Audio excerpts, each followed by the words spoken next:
Wow super అనమాట. ఒకే size బాగుంటుంది అక్కడ.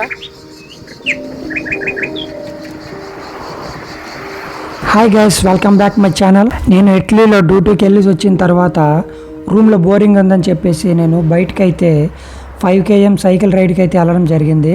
దాంట్లో మీకు మంచి మంచి లొకేషన్లు అయితే మీకు చూపిస్తాను, చిన్న చిన్నవి. అలాగే ఇటలీలో కల్చర్ అందాలు ఎలా ఉన్నాయో చూడాలంటే ముందుగా ఈ ఛానల్లో లైక్ సబ్స్క్రైబ్ చేసుకోవడం మాత్రం మర్చిపోకండి. అవుట్డోర్ అయితే ఆసంగా ఉంటుందన్నమాట. మీరు ఎక్కడికి వెళ్ళి చూసినా సరే మంచి మంచి లొకేషన్లో వాతావరణం అయితే పీస్ఫుల్గా ఉంటుంది. అలాగే మీరు అవుట్డోర్ సైక్లింగ్ చేయడానికి వెళ్ళినట్లయితే అదో చూసారు కదా, సైక్లింగ్ అయితే సపరేట్ వే అయితే ఉంటుంది. ఇక్కడ సైక్లింగ్, స్కేటింగ్, బై వాక్ ఆ రూట్లోనే చేయాలి. మిగతా వాహనాలకి సపరేట్గా రోడ్డు ఉంటుంది, హైవే అనేది ఉంటుంది. నేనైతే మాకు దగ్గరలో ఉన్న ఒక పెద్ద షాపింగ్ మాల్కి అయితే వెళ్దామని బయలుదేరాం సైకిల్లో. అలాగే ఇటలీలో డ్రైవింగ్ ఇది చేసేటప్పుడు ఖచ్చితంగా డిసిప్లిన్ అనేది ఖచ్చితంగా పాటించాలి. మేమైతే మాకు కంపెనీ ప్రొవైడ్ చేసిన సైకిల్ మీదనే అలాగా తిరుగుదామని చెప్పేసి ఒక 5 km వరకు అయితే వెళ్ళి వచ్చాము. అలాగే ఇటలీలో బతకాలంటే ఖచ్చితంగా తక్కువలో తక్కువ 1,60,000 శాలరీ ఉంటేనే ఇక్కడ బతకగలరు. అలాగే ఇక్కడ నివసించే ప్రజలైతే చాలా వరకు అయితే వేసవి కాలంలో సైక్లింగ్ చేయడానికి అయితే చాలా ఇష్టపడతారు.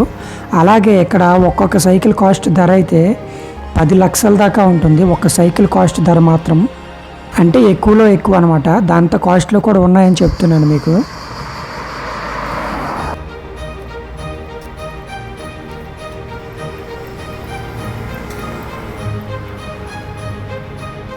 అలాగే మీరు ఎక్కడికి వెళ్ళినా సరే గ్రీనరీగా ఎక్కడైతే మీకు చెట్లు అయితే ఎక్కువగా కనిపిస్తాయి మీకు చూసుకోవచ్చు. ఇదంతా ఫ్యామిలీస్ ఉండే ఏరియా అనమాట.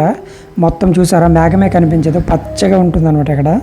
అలాగే ఇటలీలో ఉండే యూత్ అయితే మీకు ఎక్కువగా పెళ్ళిళ్ళు అయితే చేసుకోరు. వీళ్ళంతా లివింగ్ రిలేషన్షిప్లో అయితే ఉంటారనమాట. ఈ మధ్యకాలంలో ఇండియాలో అయితే భర్తను చంపిన కేసులు అయితే చాలా విపరీతంగా అయిపోయి, ఆ లెక్కను చూసుకుంటే లివింగ్ రిలేషన్షిప్ చాలా మంచిది అనిపిస్తుంది నాకైతే. ఇష్టం ఉన్న రోజులు కలిసి ఉంటారు, లేదంటే విడిపోతారు. ఇక్కడ సిస్టమ్ అలా ఉంటుంది. ఒకవేళ పెళ్లి చేసుకున్నట్లయితే, ఒకవేళ విడాకులు తీసుకుంటే వాళ్ళకి భారీ ఎత్తున భరణం అయితే ఇవ్వాల్సి ఉంటుంది.